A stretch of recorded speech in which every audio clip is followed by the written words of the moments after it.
I'll swear a lot in your mic too. Okay. Mine's up there. You're going to run up to the stage. Well, it's not past. You know I know me, you're Sherry. a short timer. You're a You short know timer. me. I got less days of work than it would take them to the firm.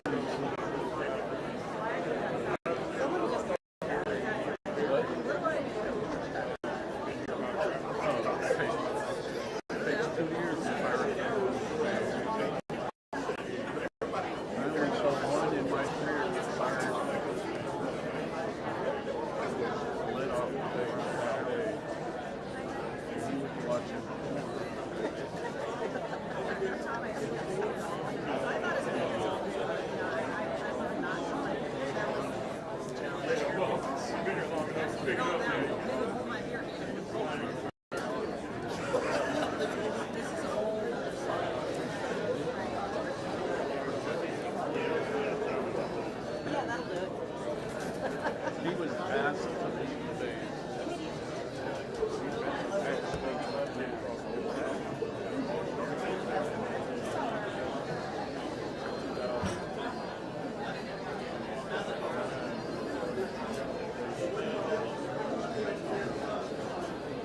I like this little Kodak.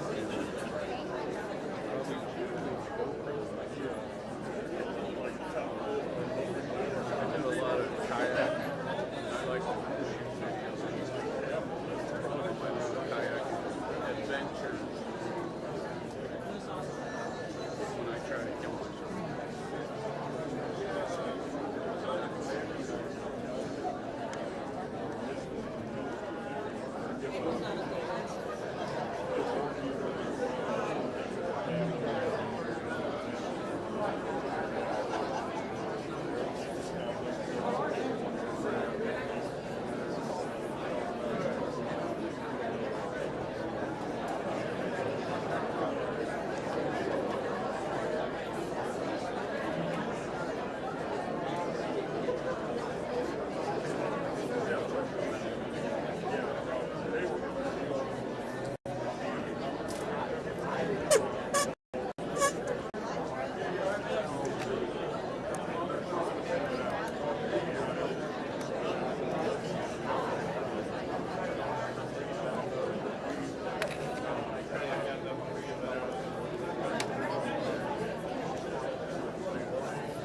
you would. Remember I wrote that, you wrote the article? Me too. Yeah. You know, all right.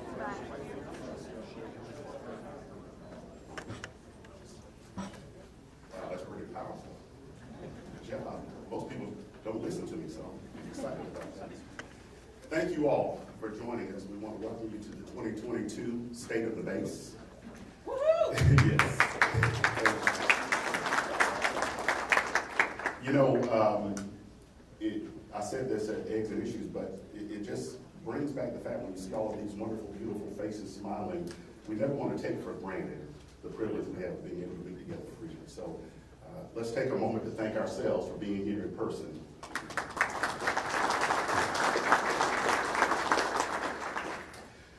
We're here in person, but I also want to acknowledge the fact that we do have some live streaming through the Robins Air Force Base Facebook and also through 13 WNAZ Live, so we want to welcome them online as well. You know, Robins Air Force Base is a huge economic engine, and it impacts the community as a whole because it's the largest industrial complex in the state. And so we thank them for everything they do for us, and this annual meeting here is a testament to just how important they are to us. And so we look forward to the things that we're going to hear. The State of the Base is part of the Chamber's mission to convene leaders and influencers. A lot of them are in the room today. We've got elected officials, community leaders, local dignitaries, and community leaders. And we thank all of you for joining us for this impactful discussion. The Chamber connects people and resources, and we serve as a champion for a stronger community. And as you all know, we're stronger together. I'm going to ask Mr. Michael Collins to come up now and lead us in the invocation.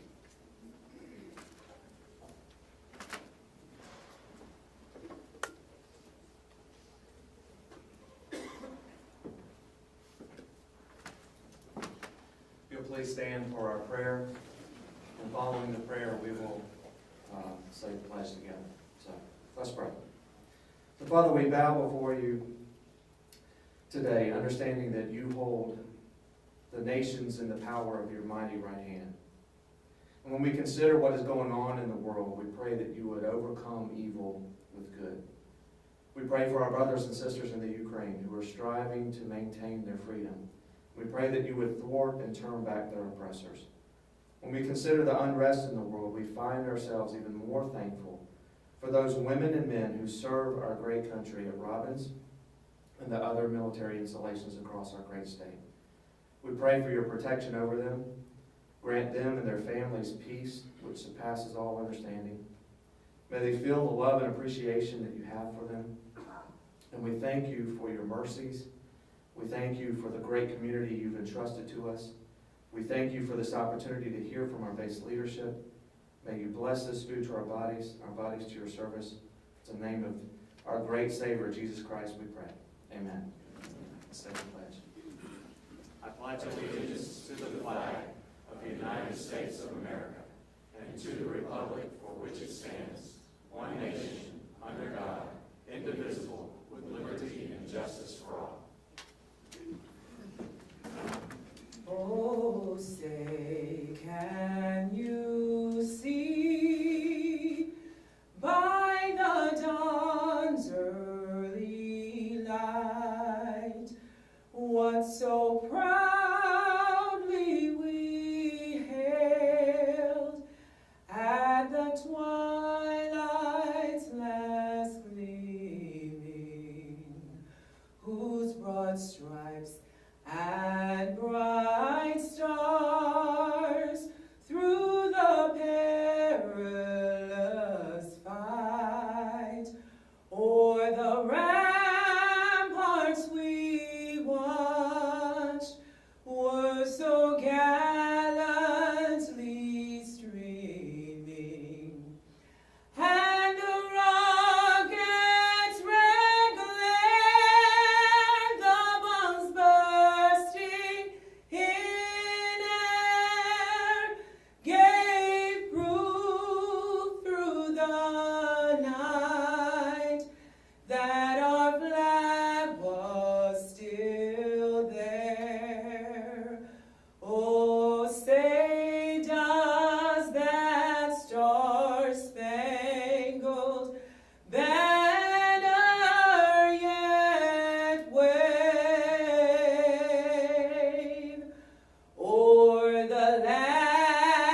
Thank you, Michael Collins, and that was Sonia Jenkins, if you didn't know.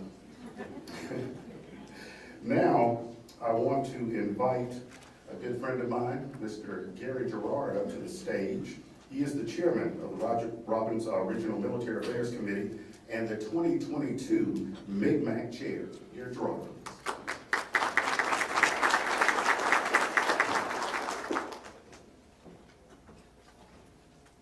Sonia Jenkins, that was beautiful. Thank you so much. What a talent. It is such an honor to chair this committee again. I think this is my second or third go-around, and it's one of the greatest things that I get to do.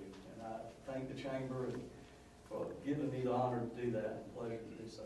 Thank you for being here today. I thank you for all your support. I want to thank our sponsors. This would not happen without our sponsors. Presenting sponsor, Jeff Smith Automotive. Our gold sponsor, Terma Incorporated. Silver sponsors, Cox, Merck, Morris Bank, Thomas Instruments, and Tyanek. And if you'll turn to the back of your program here, you'll see all the other sponsors, and on our tables, the table sponsors. Give them all a big hand and thank them. We would not be able to have this event without them. Most of all, I want to thank our military leadership for being here today, for giving us this program that we look forward to every year. And I especially want to thank you for your service, your lifetime dedication for enabling us to have the way of life that we enjoy, especially in light of what's going on in the world today. I've never been more appreciative of what you do, so thank you so much.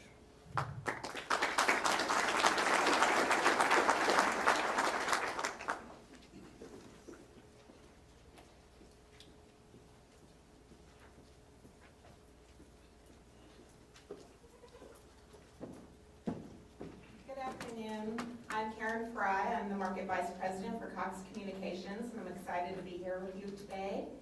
I get the honor of introducing Colonel Lindsay C. Droz, and if it's okay, I'm going to go ahead and read this one and mess it up. So, Colonel Droz is the 78th Air Base Wing Commander at Robins Air Force Base, Georgia. She commands more than 2,700 personnel assigned to 3 groups: a Communications Directorate, an Operations Support Squadron, a Comptroller Squadron, and 17 wing staff agencies. She is directly responsible for logistics, medical, civil engineer, security, and mission support functions, in addition to managing facilities and equipment valued at $8.1 billion and executing an operating budget of $170.8 million. She trains, deploys, and redeploys more than 1,800 airmen annually in support of Air and Space Expeditionary Force and Combatant Commander requirements.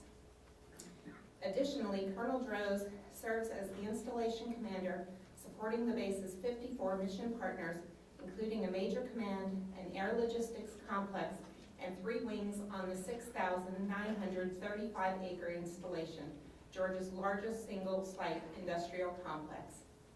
She is also responsible for the safety, security, morale, and welfare of more than 23,000 total force airmen assigned to Robins Air Force Base and 28,000 local dependents and retirees. Please welcome our first speaker, the Mayor of Robins Air Force Base, Colonel Lindsay Droz, and our moderator for today's program, Robins Regional Chamber President, April Bragg.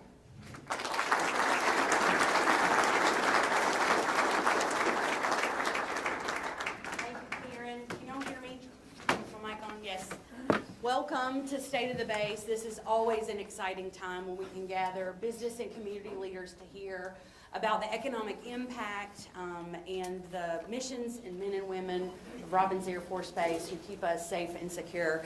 Colonel Droz, welcome to your first State of the Base. This is kind of exciting for you being your first time. Any thoughts or opening remarks you want to make? This is just really exciting. When I first took command, we're coming out of one wave of COVID, and then we immediately went back into another wave of COVID. So it is phenomenal just to be here, to be able to share our story with the community, and I'm just really excited to be here. Absolutely. It's a wonderful thing to be able to gather all of you here today. So I know what's on the minds of most people when we announce the date for State of the Base, and what creates the waiting list for this event year after year is the elephant in the room, the economic impact of Robins Air Force Base. So we're going to start with that, and then we've got a lot of other exciting things to talk about. But let's just talk, if we can, about the base's latest economic impact on the surrounding area in the state of Georgia. Absolutely. So we did recently get the 2021 economic impact statement, and I'm happy to report it's good news. In this this era of bad news, it seems like, right? The Robins, Robins Air Force Base is running strong. So the total economic impact from Robins Air Force Base in FY21 was $5.46 billion. Of that, slightly over $4 billion was payroll, which was a slight increase from FY20. And 1.427 was in base expenditures, which is about an 11% increase from the previous fiscal year. Overall, it represents about a 1.8% real growth from the previous fiscal year. Absolutely, yes. So it is a good news story. Just a little bit more about the analysis. It did include school impact. Military tuition assistance was about $2.4 million. Civilian tuition assistance, about $921 million. You don't have to write all these numbers down, by the way. We're going to put it up on the website. We got a report you can download. So I'm just going to rattle them off, and we can talk more about them later. Federal impact aid was about $1.1 million for FY21. Let's see, contracts, always important to our community and the state. FY21, the value of our total contract value was $7.38 billion. Total contracts in the state of Georgia was $932 million, and 25% of that, so approximately $232 million, were locally awarded and housed in bid funds. That's fantastic. Top contractors didn't really change from the previous year, but really just a great news story. Again, Robins Air Force Base is running strong. Absolutely. Well, and we've always had just truly remarkable numbers coming out year after year. They continue to increase, but these do seem a good bit larger than in years past, and I know there's been a change in methodology. So can you address the impact of Robins and how it's different than in years past? Absolutely. So we did use new methodology this year. The methodology that we used mirrors what's used in corporate America, and was also used at our peer Air Force bases. So we're giving us really an apples-to-apples comparison. The major focus is on dollar-based expenditure or dollars spent, where in previous years we've kind of focused on base population. Some activities like military construction are weighted more heavily, making this new methodology slightly more accurate.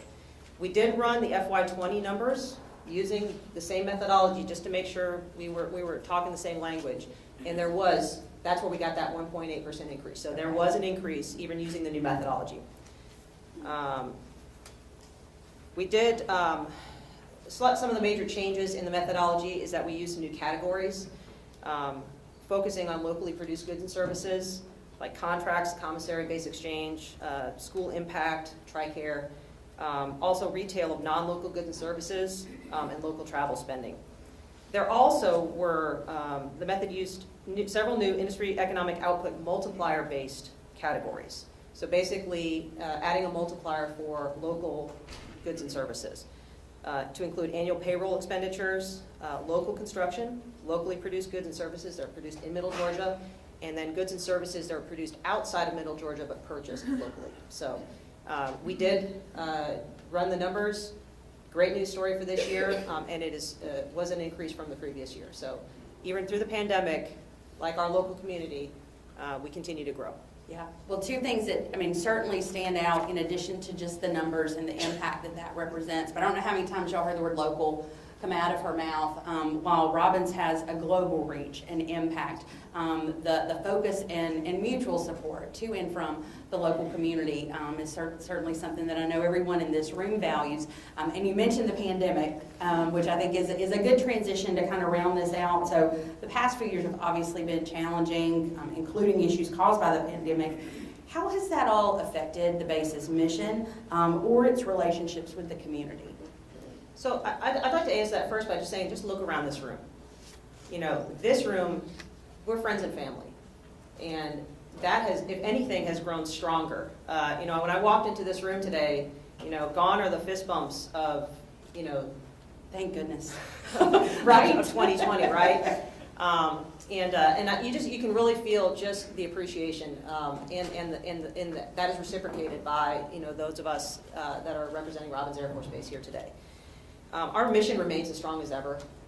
We continue to grow, and the challenges that we have faced throughout the pandemic have really only increased the connectedness, not only with our community, but with our personnel on base.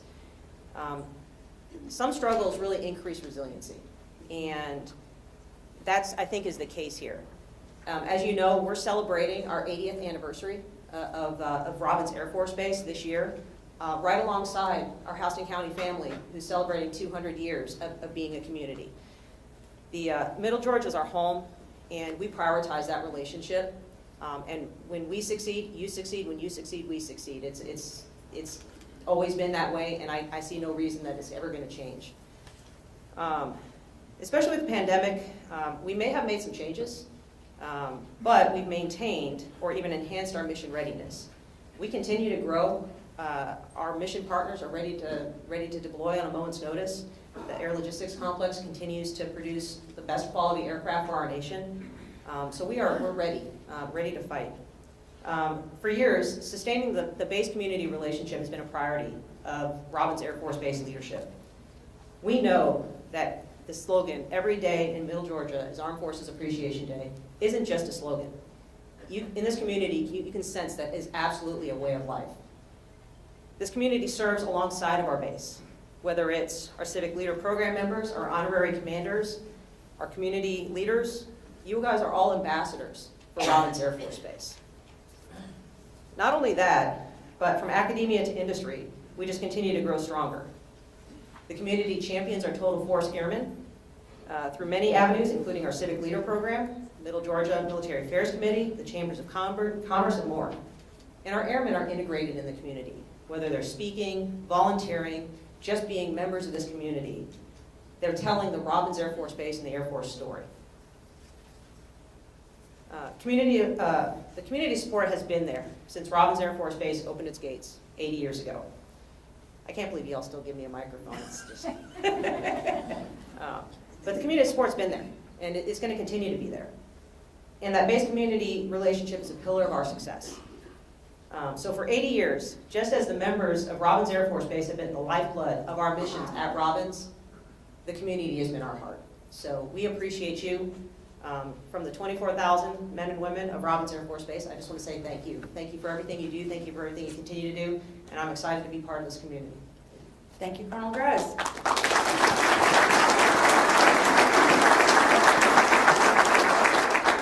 Thank you.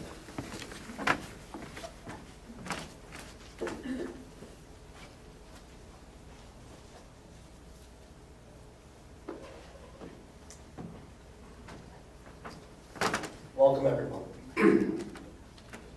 My name is Mike Chabon. I'm the Vice President and General Manager of TERMA. Very gracious for this opportunity to be part of such a fantastic event.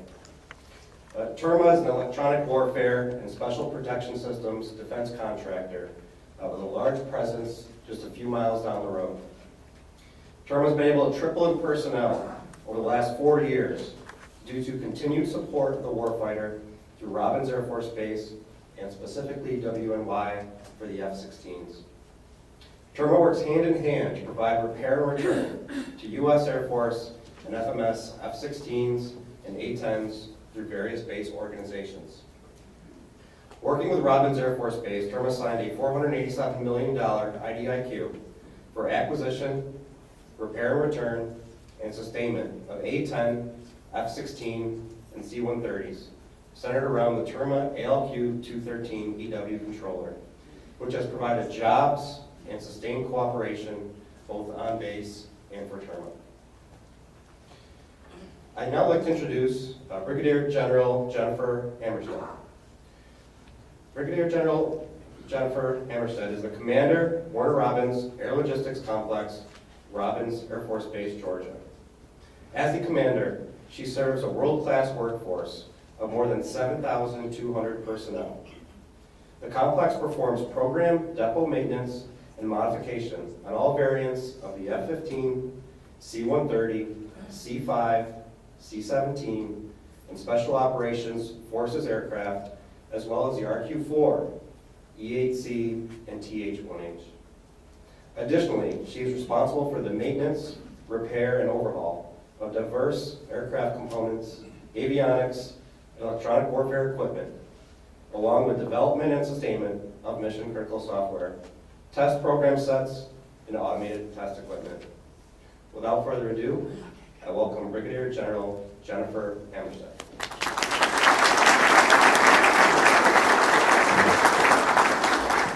Thank you, General. Welcome. You can have a seat here.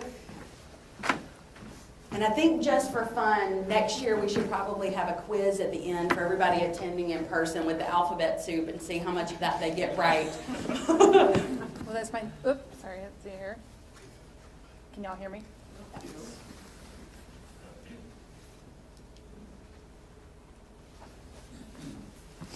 you go. You're my new best friend for not reading my entire bio. Thank you.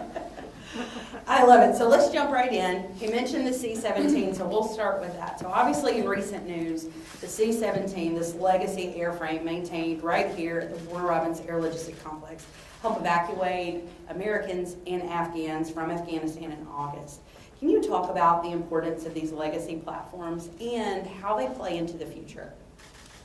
Great question. I think last year when I had the opportunity to speak to y'all, I talked about that we take a tremendous amount of pride at Robins in the complex for maintaining, what we call those legacy platforms, even though it's funny to say that about the C-17 since we kind of see that as a relatively young platform, even though it was born in 1993, so maybe that's kind of young.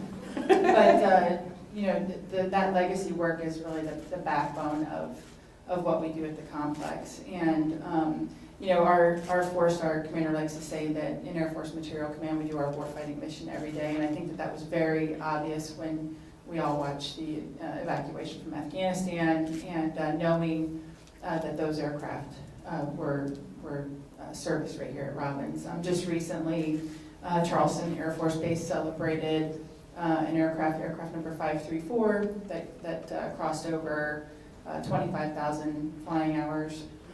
And they called us and invited us to come out there to represent Robins Air Force Base. That aircraft had been serviced 8 different times over the course of its life. And so just tremendous to know that the men and women who serve here have that direct mission impact on our United States Air Force with those legacy platforms. And I talk about it all the time, but 1/3 of America's air power is produced off of our flight line, and those men and women who serve at Robins come from right here in Middle Georgia. So that's what we take a tremendous amount of pride in. Watching the C-17 as a maintainer, watching that aircraft land, watching that unfold on Fox News, things that go through my head are, we want that aircraft to land in those most austere environments like you all witnessed. Pick up, drop off, whatever it's got to do, and then take off without incident and get home safely. So really proud moment for our country and for our Air Force, and hopefully for you all with the tremendous impact you have on our mission. Well, and it certainly brings that global impact home to know that our men and women here at Robins have had a hand in that and so many other critical missions around the globe. Absolutely. Yeah, and speaking of 80 years of critical mission work done here at Robins Air Force Base, so as we celebrate the 80th birthday this year, what role has your command played, not just in this time that you've been serving, but really over those 80 years? Kind of give us a little bit of a look back. Sure, it's really exciting, and last year, I think Colonel Moore was still here, but we were in a meeting and we kind of said, hey, we're coming up on 80 years. This is a big deal. And if you think the history is really fun, if anyone's never read about it, but it actually birthed at the city of Macon. The Macon Chamber started advocating for this area to serve as a potential depot at the time, a place where we could overhaul aircraft. And In 1941, the War Department said okay, and the city of Macon sold the property for $1. So all of that great economic impact that Colonel Droz just talked about, I think that was probably a pretty good investment. 80 years later, Pretty good return. pretty good return on that $1 investment. But the thing I like to talk about the most, the reason we were really excited about the 80 years was really twofold. Yes, we have been involved for the last 80 years on every conflict that our nation's been a part of. I have a whole laundry list of aircraft, but if it has a C or a B in front of it for cargo or bomber or F-15, everything since World War II, through every conflict our nation's ever been a part of, we have touched it in some way, shape, or form here at Robins. But the thing that's exciting about that is our people. And to hear the stories as we've uncovered and talked to people about the last 80 years, hearing about people who relocated to the state of Georgia because of this base, and families that followed, and people who've served out here. Only about 35% of my workforce are veterans. Okay, so that means that only about 35% have served in the military, retired, and then have decided to work at Robins. The remainder are born and raised right here in this region. They are products of your school systems and universities in this great state, and they come to serve out here. So we really wanted to celebrate that, which is why we asked the community to kind of partner with us on celebrating 80 years, because we don't do it alone. In fact, we do it more reliance on you all and what you provide to Robins through our workforce, through support. We don't do it alone. So pretty exciting. But yes, everything that our nation has been a part of in terms of defense in the last 80 years has come right up. Robins has been in the middle of it. It's pretty remarkable. So you mentioned partnerships with local schools, school system and schools in the region. Can you expand on those partnerships and how exactly they are helping to transition legacy platforms for future missions? Sure. So let me start. There's several different ways to look at partnerships. Let me start first with partnerships that we are involved in that some of you may or may not be aware of. So think about the big defense companies that support the Department of Defense, United States Air Force. We have partnerships with them. A great example is the weapon system I just talked about, the platform I just talked about, the C-17. We actually do that workload in partnership with the Boeing company. So that's a great, very visible example. In addition to that, we have 29 other partnerships like that where we partner with industry to either bring on new capabilities, new technologies, new equipment that maybe we can't afford on our own, or maybe it's technical data or scientific information that we do not have solely in the Air Force.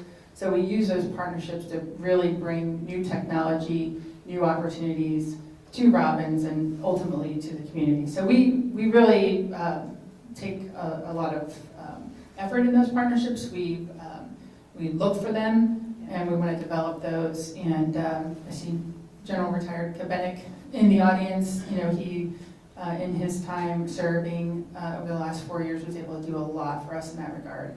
In fact, just last month we stood up a brand new partnership on overhauling C-130J models, which are the newest C-130s, prop propeller work with a company called Dowdy. They have never partnered. Dowdy's a big company from the United Kingdom. They've never partnered with the Department of Defense, or actually anyone for that matter, to the magnitude that they have with us at Robins.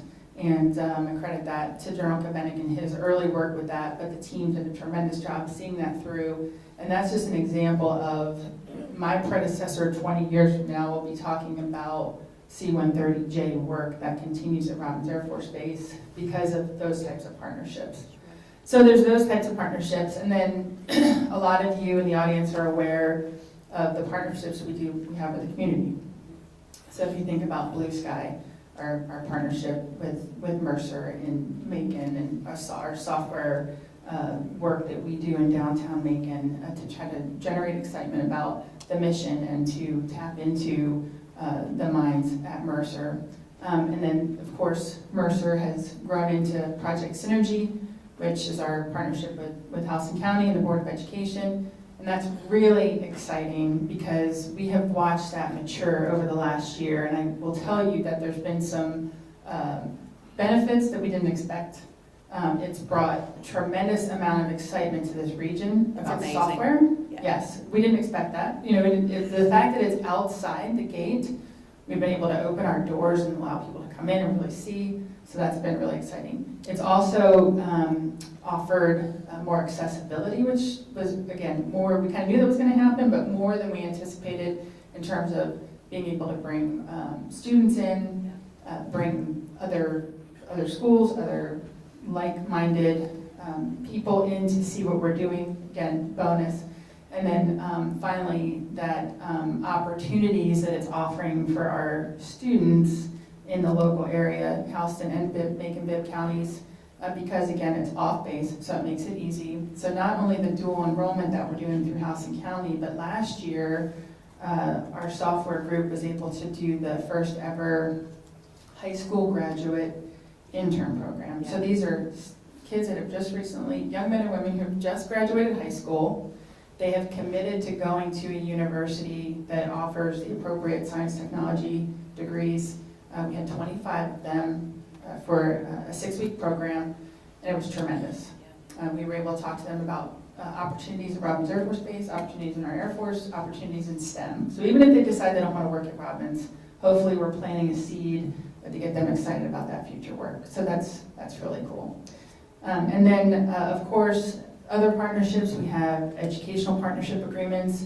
I know we have some leaders in here from academia. We tremendously value those. I don't want to steal any thunder from my EN friends here who kind of lead that program for us, but huge to be able to formally partner with universities in this state and neighboring states to, again, inspire, not only inspire young people, but actually work on hard problems together, tap into each other's resources. So those are great. And then the last partnership I'd like to close my answer with is kind of, you know, with what Colonel Droz was saying. There's those, what I'll call informal partnerships that we have with the community.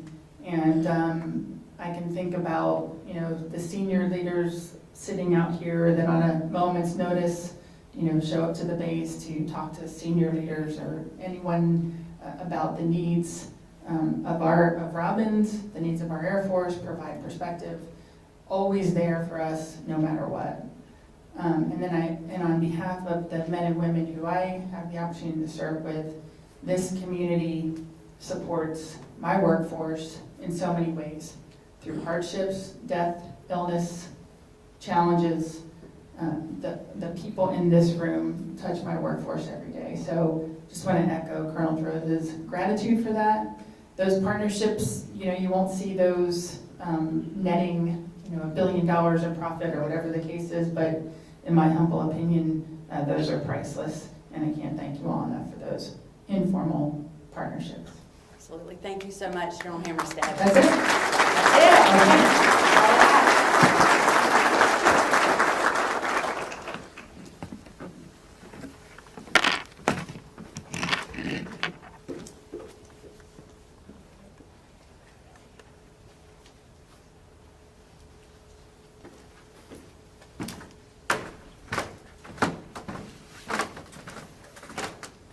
Good afternoon. I am Chuck Pollard from the Mercer Engineering Research Center. I am the Director of Acquisition Strategy.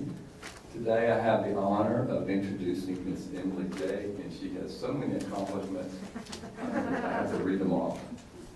Ms. J. is a member of the Senior Executive Service. She is the Director of Contracting for Robins. Ms. J. executes authority in all phases of contracting in support of AFSC, LCMC, and other installation customers.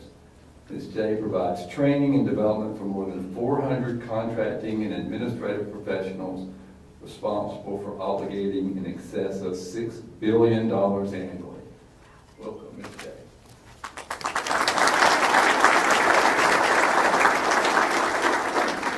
Welcome. Thank you. So I was thinking in preparation for this, I think you are the longest standing speaker in State of the Base history, or at least in the 7 years that I've been here. So I can't remember doing a single one without you. So this should be comfortable for you, for you, old hat. And I know everybody likes to hear, we're going to talk contracting. And so we'll just jump right in with the contract awards at Robins in this last fiscal year. If you can just share with us, if you will, how much was awarded to contractors in the state of Georgia, and then what items or services tend to get the larger awards. Okay, so I hope everybody can hear me. So I will do a quick update. So I know we actually awarded $7.38 billion, which is consistent with what Colonel Droz was saying earlier. So that's a huge amount. Out of that, Georgia ended up with roughly 10% of that. And then you saw what the local county ended up with. So we were just really pleased to see that. Last year when we spoke, we had actually taken a small dip because of COVID, and so we certainly have seen those numbers bounce back. We do see a lot of the same large defense contractors that are actually the original equipment manufacturers for our aircraft and some of the major components that are getting some of the top award dollars. So with those you'll see Boeing, Lockheed Martin, Northrop Grumman, Raytheon, L3 Harris, you know, Rolls-Royce with the engines, kind of staying up there and there, and you would expect that with the mission that we have. But additionally this year, we did see something different, so there's a surprise out there. And we actually were doing work at Robins that y'all may not be familiar with, but we were supporting the COVID mission. And so with that, we actually had some major contracts to help facilitate some things for PPE. So we do have a couple of companies that actually bumped up into our top 10. I don't expect to see them every year, you know, so, but that was something different, and it's exciting to know what we're doing here at Robins, so we were glad to see that. Yeah, absolutely. So Robins is now conducting much of their acquisition work in the telework environment. And so for those looking to do business with Robins, how do you meet people and learn about opportunities for doing business on the base? Okay, great. So first of all, I just recommend if you're interested in doing work anywhere at the base or anywhere in federal government, the first thing you should do is register on sam.gov. And that is really our single award management system that we use across the federal government. So we do a lot of outreach to kind of let people know what our requirements are locally, but frankly, requirements evolve and change, and we can't always find everybody to let them know that. So that is the one-stop shop for everybody. So number one, that should be first on your list. Additionally, for example, next, the 24th of March, we have our annual Robins Requirements Symposium. So I would encourage you to mark that on your calendar. You will find registration on sam.gov shortly. We actually held that, and now it's hard for me to say this now, but it was when I first got here. Our first one was in person. It was at the museum. And then honestly, the next 2 years, because of COVID, we were not able to have it in person. So we did give handouts out to everybody that registered. But frankly, this year we are, as a minimum, going virtual, so we definitely will be doing that. And additionally, we would like to allow also opportunity for people to attend in person. That right now still requires approval from senior leadership and Air Force, and that package is there sitting and waiting for them to sign that. And hopefully we'll get that approval, but if not, as a minimum, we will be doing it virtually. So please look at sam.gov for that. Wonderful. And along those lines, what other new and innovative ways have you found to do business in this new telework environment? Okay, so thank you for that one. This is my favorite thing right here. So we did two things. We started two things last year that really kind of stretch across the breadth of a lot of different contractors. So we hosted really a pilot, the first time it's been done in the Air Force, a kickoff of something called the First Look program. And with that, we had people come to the museum. So we had people from Granger Platform and AFES, and then also we had Amazon online virtually with us at the same time.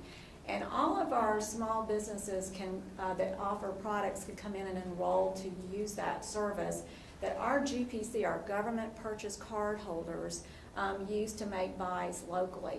And so they have an algorithm where they can go in, they can find who our businesses are according to zip code and things like that. And so we can still continue to support our local businesses as we make online purchases. So if you are interested in that program, please email Brian Layfield, and his email address is brian.layfield@us.af.mil. And if you have a question about that, please come see me afterwards. I'll be right down here. And then we also did something else last year.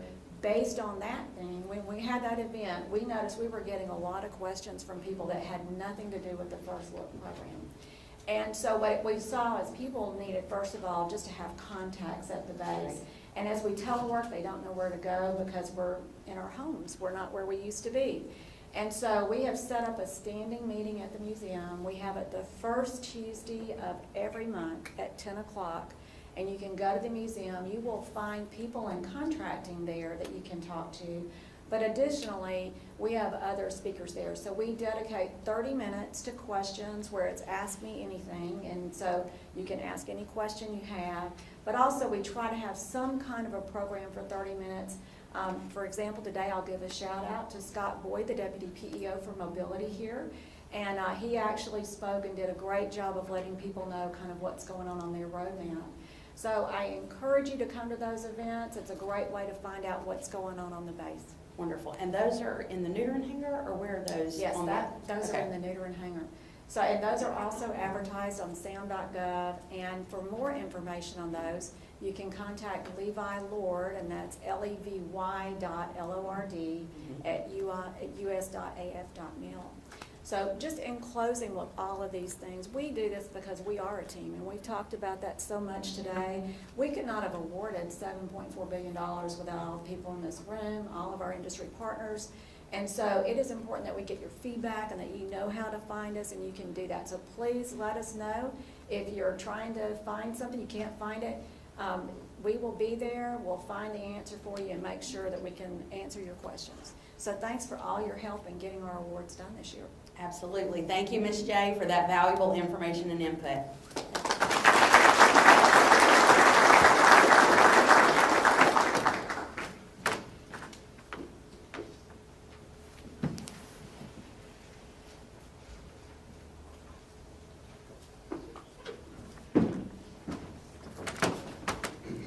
Good afternoon. I am Brad Erickson, Senior Engineer for Tionic Manufacturing Group. Tionic has been a part of the Warner Robins community for over 18 years. We recently moved into a beautiful new 47,000 square foot facility right there on Green Street, right down the road from the Green Street gate. You may have seen it. Tionic has engineering, manufacturing, logistics, and services capabilities. We support various contracts for the Department of Defense and Robins Air Force Base. We are an Alaska Native corporation, but our roots run deep in Warner Robins. And all of us at Tionic are grateful for the economic opportunities that Robins Air Force Base provides to our home and the service it provides to our country. I have the pleasure of introducing Colonel Brian Cuff. Colonel Brian Clough serves as the Deputy Director of the Engineering and Technical Management Directorate for the Air Force Sustainment Center at operating location Robins Air Force Base, Georgia. Colonel Clough leads a staff of 23 civilian and military to support more than 2,000 scientists, engineers, and engineering technicians executing a $2 billion annual workload. He oversees $27 million in technology insertion programs across 2 centers and 4 program offices. Colonel Clough is responsible for the annual recruiting and hiring of entry-level and experienced engineers. His role as a base functional area manager for the 62 developmental engineering career field, he guides 36 Air Force military engineers. His directorate provides subject matter experts in non-destructive inspections to enable engineering activities on 4 weapon system platforms. In addition, the directorate works initiatives to provide solutions for the center's engineering enterprise. Ladies and gentlemen, Colonel Clough.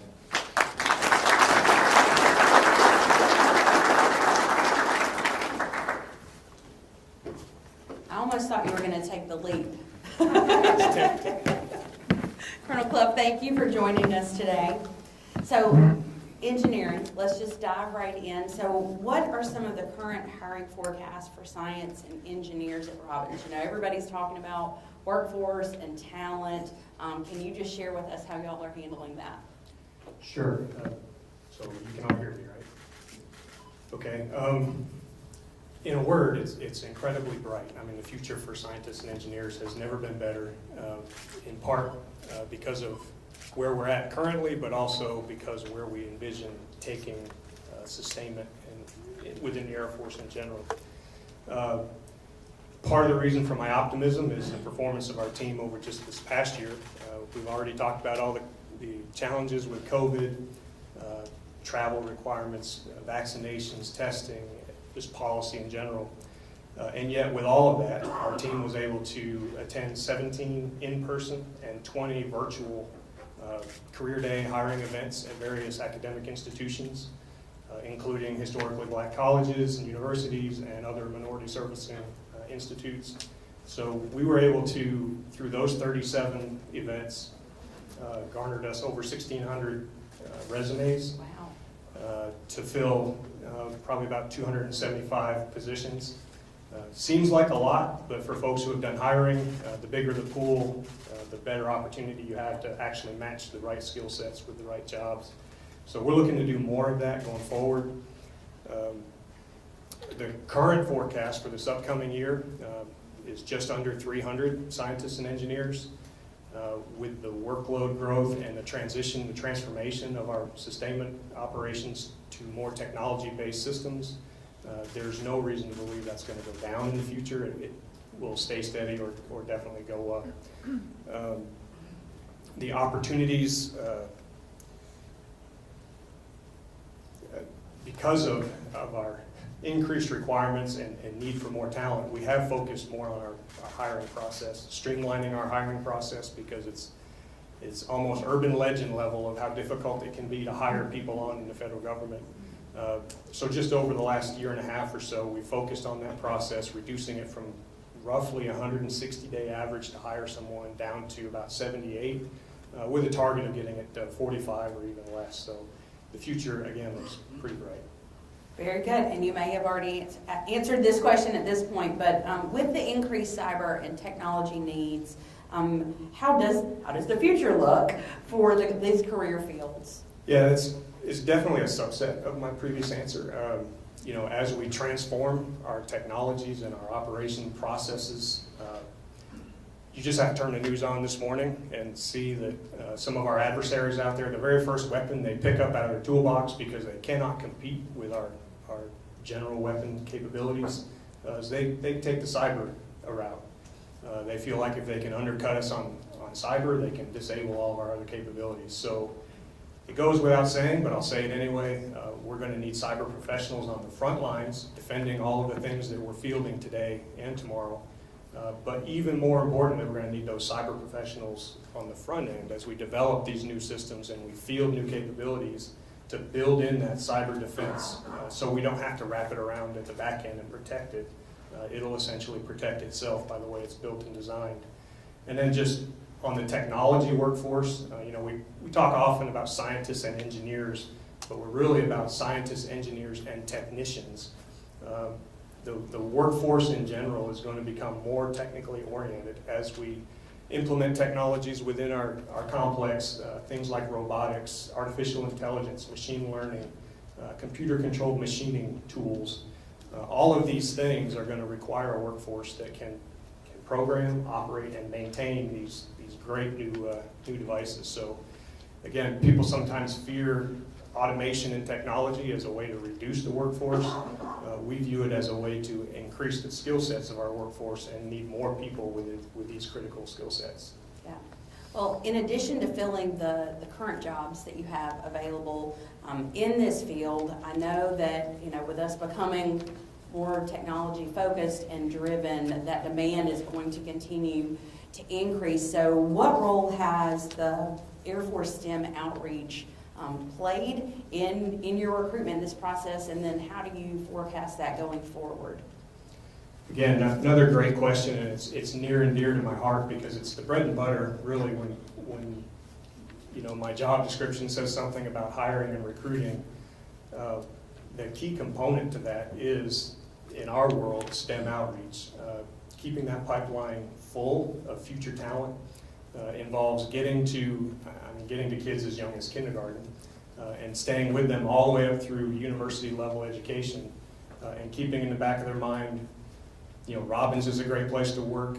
If they don't want to go there, the Air Force is a great place. If not there, then somewhere in the STEM community where we all benefit as a nation, not just militarily, but in the commercial side as well.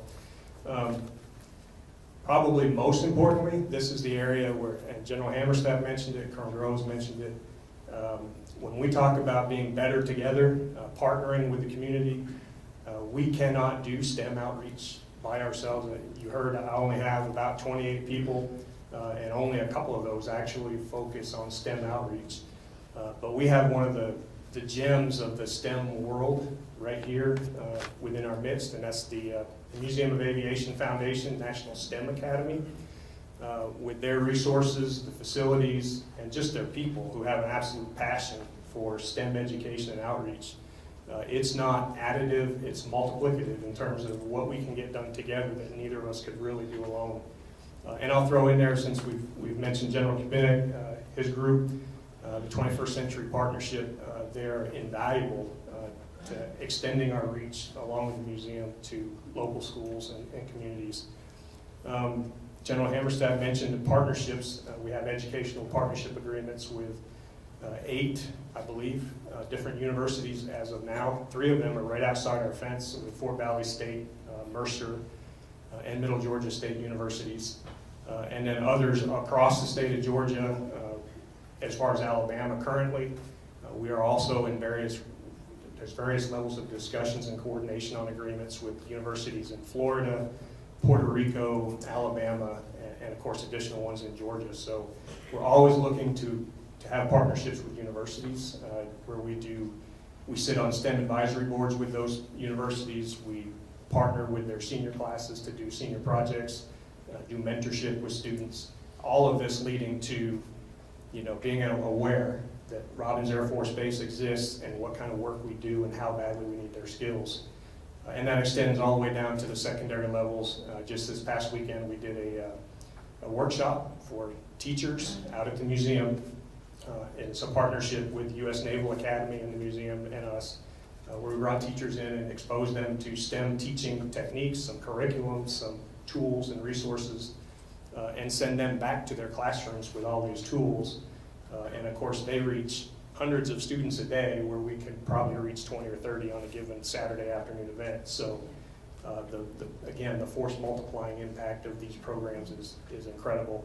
And I'll just say, without tapping on every single event that we do, you would be hard pressed to go to a robotics competition or a science fair or things of those nature within the Middle Georgia area, even extending all the way north of Atlanta, without running into a Robins Air Force Base or 21st Century Partnership or Museum of Aviation person who's working there as a volunteer judge or a mentor or a coach, or even as a parent of a student that has an interest in that particular field. So STEM, in a word, is exceptionally important to us, and we focus a lot on outreach.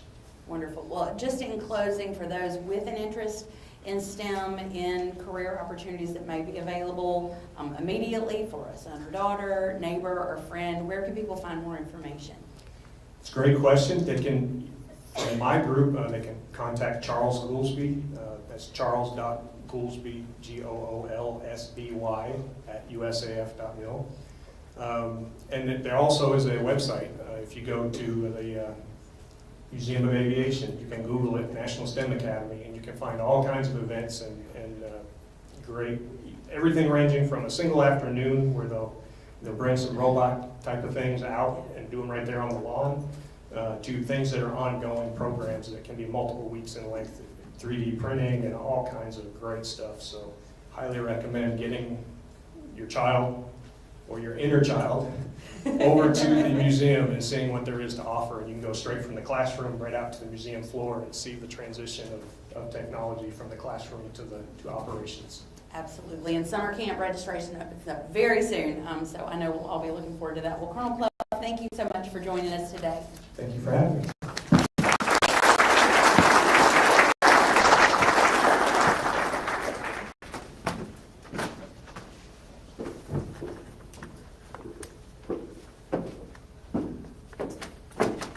Good afternoon, everybody. My name is Ben Holbert, and on behalf of Morris Bank, I just want to say how thankful we are to be the sponsors of such a great event.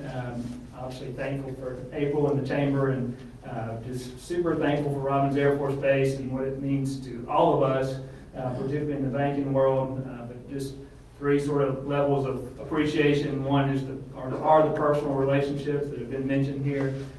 Just so appreciative of those.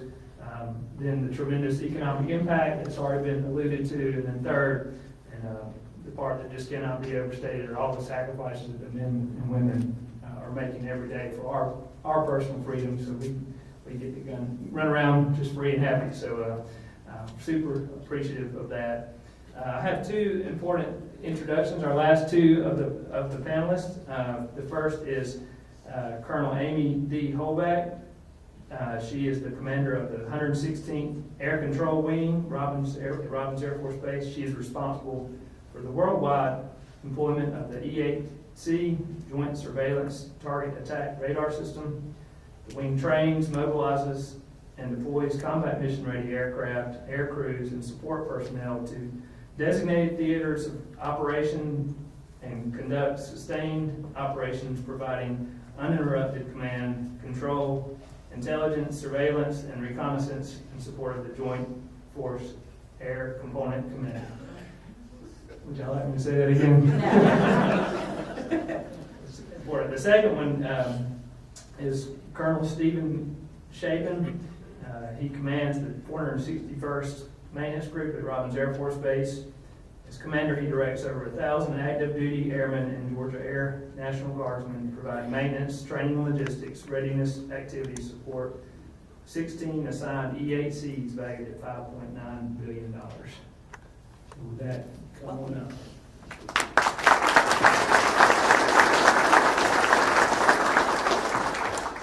Colonel Holbeck, Colonel Chapin, welcome. Thank you for joining us and batting cleanup here as we talk about JSTARS. So I know, I think yours is on, if you'll hit your mute button there. JSTARS has obviously been in the news lately, and we know that the divestment of JSTARS began with the first aircraft just last month. Colonel Holbeck, we'll start with you. What challenges do you face in 22 regarding the retirement of JSTARS? Well, first, April, let me say thank you. What an honor it is to serve with the incredible leaders here in the military and in this community, and thank you for having me here today. So yes, the first JSTARS flew out to the Boneyard last month in Arizona. And I was very fortunate to be out there and watch it as it landed from its final flight. It was very emotional for me. I've been flying on JSTARS for 20 years, so it was bittersweet to see it come to an end. And really, it was an incredible reminder of just what JSTARS has brought to the fight over and over for at least 20 years, and that is the wide area surveillance that no one else offers, coupled with the tremendous communications capabilities and command and control. Again, no other platform does what the mighty E-8 does. So it was kind of a nice reminder there as I saw it coming in for its last line landing. Even today, as we begin the divestment, we're still in high demand across the globe. We're currently supporting 2 separate combatant commanders across the world. And so we're going to continue to provide that same support until the divestment is complete or the demand ceases. But to answer your question, the greatest challenge that we face is keeping focused. Focused on the current operations and the current fight in those 2 areas, while managing the aging fleet and all the daily challenges that come with an aging fleet. Also, while simultaneously going through that divestment and planning for the bed down of the 4 new missions that are coming to Robins. So it is an incredible challenge, especially to keep folks focused on the mission when we all know that it's going away. But I'm very blessed and thankful to have an incredible partner, Colonel Michelle Carnes, 461st Air Control Wing Commander, to go through this and have this challenge together. She and I are keenly focused on not only keeping our folks focused, but with a safety mindset. With so many challenges, and our folks are just juggling so much, and with all the distractions, you can turn on the news, it's a lot, and we just can't afford for any single person to lose focus out there in operations or in maintenance. So we strongly support our people. Obviously, we know that the people are the backbone of this great nation and our great military, and we are both fully confident in the men and women of the 116th and the 461st, and I'm proud to serve with them every day. I'm excited about our future, despite the divestment of the mighty E-8, and I'm thankful to be a part of the Georgia Air National Guard. Yeah, thank you. So Colonel Chapin, if you'll just speak for the 461st on that. Sure. Thank you very much for having us today. We appreciate the opportunity to be out and amongst our community, strong support that we receive. Colonel Holbeck captures an awful lot of the challenges that we see in the 116th and the 461st. From the active duty spin of that, I think I would add that, that maintaining the focus on what we're doing, we have a couple of different challenges because we have such a great number of people that are specialized to what we're doing here.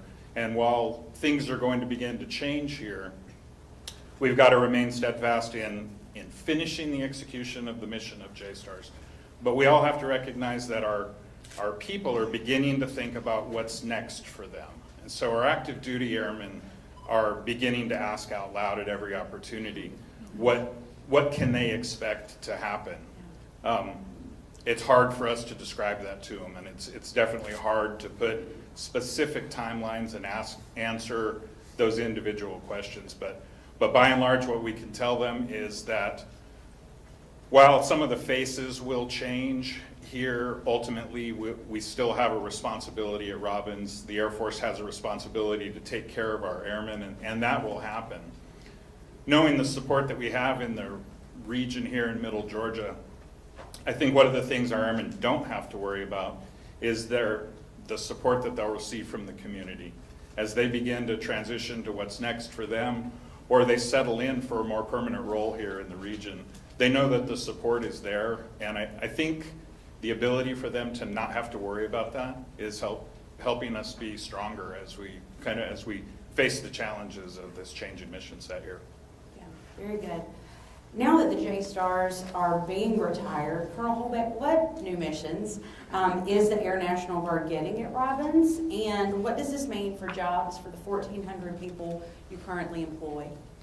Okay, so like I said, we will continue to support the combatant commanders and fly JSTARS until it is fully divested, or again until the demand stops, whichever is first. And then at that point, we can go into full conversion and transition to the new missions. Although the Air National Guard will only be part of the 2 of the 4 new missions coming to Robins, we are heavily engaged in all the planning efforts along with the base and Air Combat Command and National Guard Bureau to bring those 4 new missions to Robins, because some of those new missions will be on current Air National Guard facilities and properties. The 2 specific new missions that will be coming to the Georgia Air National Guard and the 116th Air Control Wing is the ABMS Advanced Battle Management System family of systems, and BMCS, which is Battle Management Control System. Both of those new missions will have Guard presence. The ABMS family of systems is basically a new way of doing operations. And so it'll connect a lot of shooters to a lot of sensors and make the kill chain faster. So with the ABMS family of systems, we have 2 new facilities. Construction will begin this spring for the first facility and this winter for the second facility. That is a project totaling $140 million. It'll be on the JSTARS campus, back 40. And it'll offer our airmen new and exciting jobs. The majority of our current workforce, as you mentioned, the 1,400, for us, it's only our operations and maintenance personnel that will transition to the new missions. It's roughly about 650 of that 1,400 members. And so the majority of those 650 members will transition into the ABMS family of systems mission. That's a lot of acronyms. I know. Indeed. The battle management control system will also have a Guard presence, but very small. I believe, though, as both missions arrive at Robins and mature, that they will both grow, and actually our wing numbers will increase beyond our current 1,400 footprint. There will be no loss of jobs in the 116th Air Control Wing or the Georgia Air National Guard during the transition between now and when the future new missions come on board. Like I said, it's an exciting time to be in the Georgia Air National Guard as we bring on these new missions and new technologies.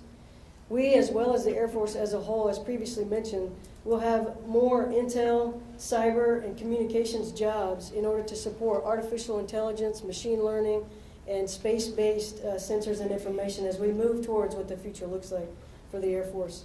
The 116th and the Air National Guard is ready to support these 2 new missions at Robins, and we'd like you to come and join us because we're hiring. Nice recruitment plug there. So, Colonel Chapin, what do the new missions mean for the active duty side? And we'll close out with that. Thank you. I think the biggest thing you'll see for us on the active duty side is you'll see a rotation of faces.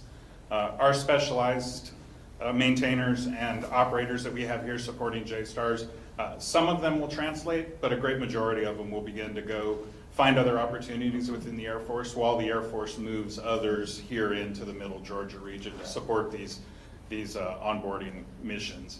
So I think you'll see just a transformation of exactly what the 461st Air Control Wing looks like, but what I don't think you'll see is any change in the commitment to the mission that we have here. We're an integral part of what ACC is trying to accomplish, and like Colonel Hobeck says, we still have a job to do with JSTARS, support our combatant commanders until our demand signal is 0, and then we will gracefully let the E8s finish out their time, all the while keeping our focus on what's going to come next for the 461st here, and welcome our new airmen as they come in and make them feel at home here in the Middle Georgia region. We don't have any reason. We talk about a lot of different things in the wing. What we don't spend a great deal of time talking about is any problems that our new people will have as they come to the region. We know they'll be welcomed and made to feel an integral part of the community here, and we look forward to that. Absolutely. Colonel Hobeck, I'm going to throw you one that's not on my card. You mentioned recruitment. I know. So just for those that may be interested, either here or people watching online, how can they find out about hiring opportunities with the Guard? So we have a recruiting office next to Home Depot. Welcome to walk in anytime. You can also go online on Facebook, Georgia Air National Guard Recruiters, 116th Air Control Wing, anything to do with Georgia Air National Guard or 116th Air Control Wing, or you can just call me. There you go. 478-918-3035. That's a first. I hope y'all all are writing that down. Please join me in thanking them for serving today.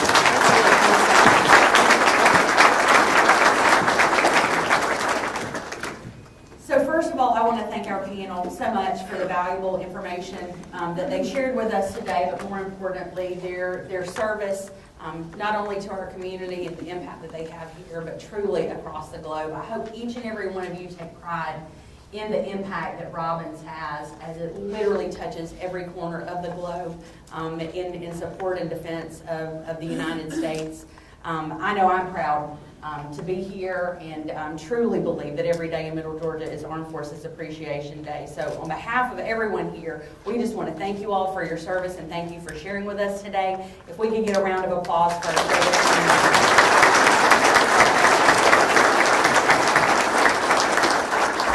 And then as Colonel Droz mentioned at the top of the program, all of the information on the economic impact, contracts awarded, etc. will be posted on the base's homepage later today. We are also going to share a direct link to in our regular weekly email that you get from the Chamber this afternoon. So if it's a little bit delayed, it's because we're getting that worked out. And then also the monthly meeting that Ms. J mentioned is shared every month in our newsletter, so you'll have access to attend that either in person or virtually.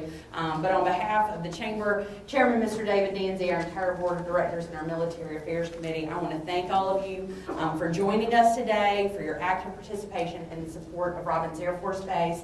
And in closing, I would like to ask, he was referenced a number of times by base personnel, but retired Brigadier General John Kubinick serves as the President and CEO of the 21st Century Partnership here, supporting the missions of Robins Air Force Base. And he's now on the other side of the fence and has a little bit more liberty to share just kind of what all of this means. So I'd like to invite him up for some brief closing remarks, if he will.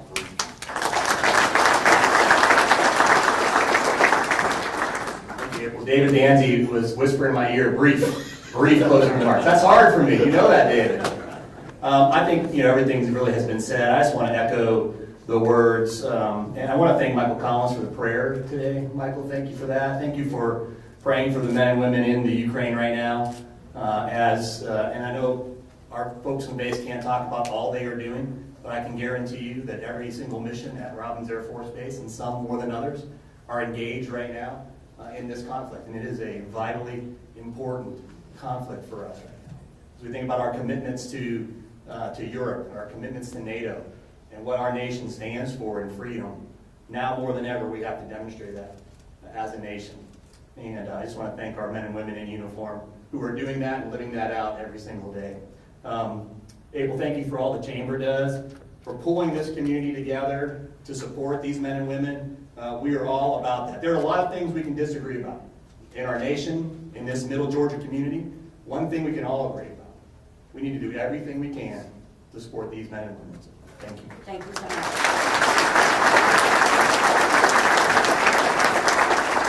I know I put him on the spot, but I think it's important that y'all hear that valuable perspective. Again, thank you all so much for coming.